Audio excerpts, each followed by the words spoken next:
Praise the lord. ప్రియమైన దేవుని సంగమా, దేవుడు మన జీవితాల్లో లేకపోతే మనం ఏమీ చేయలేం. నిష్ప్రయోజకులం, నిష్ఫలులం. ప్రసంగి గ్రంథంలో అన్నట్టుగా ఆయన సెలవు లేకుండా భోజనం చేసి సంతోషించట ఎవరికి సాధ్యమో? అవును. ఈరోజు భోజనం చేసి సంతోషించాలన్నా అది దేవుని కృప లేకపోతే మనం సంతోషించలేం. మీరు చూడుస్తున్న ఈ వీడియో, దేవుడు మన ఇల్లు కట్టించకపోతే కట్టువారి ప్రయాస వ్యర్థము అని నిరూపించడానికి నిదర్శనమైనది. చూడండి, పిల్లర్స్ వేశారు, భీములు వేశారు, అయినా సరే ఆ ఇల్లు ఎలా పడిపోతుందో. నిజమే కదా. యెహోవా ఇల్లు కట్టించకపోతే కట్టువారి ప్రయాస ఎప్పటికీ వ్యర్థమే. లక్షలు పోసి కట్టించినా, ఓపెన్ పిల్లర్స్ వేసి నువ్వు కట్టించినా, ఏమి చేసి కట్టించినా ఆయన సహకారం లేకపోతే, ఆయన కట్టించకపోతే మన జీవితంలో ఏది చేయలేం.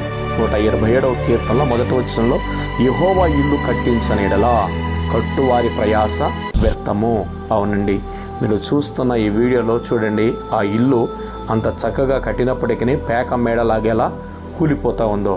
కనుక మన జీవితాల్లో మన వంతుగా ఏది చేయలేం, మనదంటూ ఏది చేయలేం.